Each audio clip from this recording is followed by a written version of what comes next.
Olá pessoal, tudo bom? Sejam mais uma vez muito bem-vindos às aulas de Física da série Fundamentos de Física e hoje a gente vai falar sobre posição e deslocamento. Então, para a gente falar aí sobre posição, é importante que a gente defina o que é um referencial, porque a partir de um referencial é que a gente determina a posição de um objeto. Sem um referencial não faz sentido. Como é que eu vou dizer que ele está posicionado em um certo lugar? Por exemplo, eu estou aqui a 1,5 m da parede, à minha direita, mas eu também estou a 2,5 m da parede à minha esquerda. Então, eu preciso de um referencial para definir a posição de um objeto. Normalmente, na física, a gente utiliza a origem ou o ponto zero de um eixo coordenados. E a gente também vai ter que ter um sentido positivo, onde os números aumentam, ou negativo, onde os números diminuem, no caso de um eixo coordenado, como esse daqui. Esse aqui é um eixo X, tipicamente a gente utiliza, então a gente tem valores negativos, tem valores positivos, mas a gente tem o zero, que é a nossa origem. E aí a gente tem o sentido negativo e o sentido positivo. E a posição a gente assinala de acordo com esse eixo marcado em unidades de comprimento, né? Então, por exemplo, metros, que é a unidade do SI.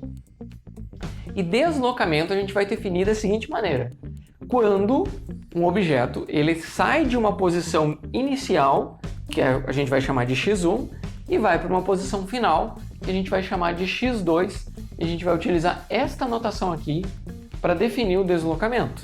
Então, a gente usa esse triângulo apontando para cima, que é o delta, é uma letra grega maiúscula, é o delta maiúsculo. Sempre quando a gente tem o delta, ele indica variação. Ele corresponde ao valor final menos o valor inicial. Sempre final menos inicial. Então, para a gente definir o deslocamento, a gente está falando do ΔX, que é o x2 menos o x1, que é a posição final menos a posição inicial. Então, para a gente ter uma noção, fazer um exemplo aqui, um exercício rápido, a gente vai entender como que a gente define o sentido do deslocamento, analisando esses dois exemplos aqui. Primeiro deles, fala de uma partícula que estava na posição x1 igual a 5 metros, e ele passa para uma posição final igual a 12 metros. Então, a gente vai calcular o deslocamento da seguinte maneira: o ΔX, que é o deslocamento, é a posição final, que é 12 metros, menos a posição inicial, que é 5 metros, então a gente tem 7 metros, e esse é um valor positivo. Então, o sentido do deslocamento é positivo, ok? Assim que a gente define sentido. E no outro exemplo aqui, a gente tem a partícula estava na posição 5 metros e passou para a posição 1 metro. Quando a gente faz o cálculo do deslocamento nesse exemplo, a gente pega o final, que é um número menor, né? Então, a gente tem 1 metro menos 5 metros.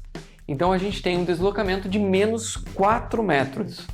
Então, é um deslocamento negativo. Então, o sentido do deslocamento é o sentido negativo.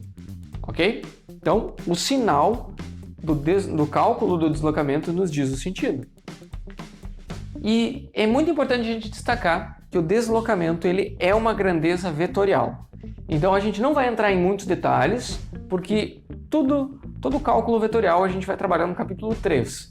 Mas, para não negligenciar essa natureza vetorial do deslocamento, é importante aqui a gente só destacar que ele tem uma intensidade, que é o módulo da distância entre as posições inicial e final. Então, a gente não está preocupado com o sinal, só com o módulo. Por exemplo, no exemplo anterior, a gente estaria preocupado só com o 4 e não com o sinal negativo do deslocamento. E aí, a gente tem uma direção, que é a direção do eixo referencial coordenado, né? Se ele é horizontal, se é vertical, se é na diagonal, né? E o sentido, que é a ponta da posição inicial até uma posição final, que pode ser sentido positivo ou sentido negativo em cima da direção do nosso referencial. Então, para a gente encerrar a aula, eu vou fazer um teste rápido com vocês, um teste mental, onde a gente vai considerar esses dois pares, né, esses 3 pares de posições inicial e final. E a pergunta que a gente vai tentar responder é, para cada uma delas: quais desses pares representam um deslocamento negativo? Então, para a gente fazer isso, a gente precisa analisar posição final menos posição inicial. Então, no primeiro exemplo aqui a gente tem mais 5 menos 3.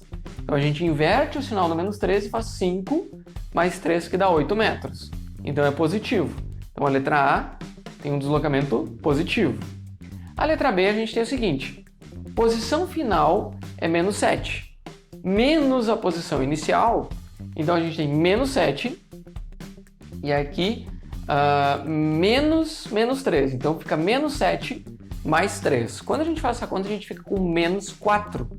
Isso significa que, neste caso, o deslocamento é negativo, porque ele foi de menos 3 para menos 7, ele se deslocou menos 4, certo? E por último, no exemplo da letra C, a gente vai pegar aqui, ó. Aí a posição inicial é 7 e ele foi para a posição final menos 3. Então a gente vai pegar final, que é menos 3, menos 7, isso dá menos 10. Então a gente vê que tanto na letra B quanto na letra C, aqui menos 4 e aqui menos 10, a gente tem deslocamentos negativos, ok? Então, pessoal, para a próxima aula, a gente já se prepara para estudar o conceito, principal conceito que a gente usa para comparar deslocamentos, né? Para comparar movimentos, que é a velocidade. A gente vai falar de velocidade média e velocidade escalar média. Vocês sabem qual é a diferença? Se vocês não sabem, a gente já vai ver na próxima aula. Então, lembrando que tudo aqui que a gente está falando é científico, verdadeiro e comprovado. Se vocês ainda não se inscreveram no meu canal, vai lá, é a oportunidade de vocês não perder tempo, se inscreve agora. E se vocês gostaram dessa aula, aproveita já para avaliar ela. De se gostou ou se não gostou, comenta o que pode melhorar. Ou, se vocês compreenderam ou não compreenderam, deixa suas dúvidas anotadas nos comentários. Então, pessoal, é sempre um prazer estar aqui com vocês. Um forte abraço e até a próxima aula, onde a gente vai começar a estudar velocidades.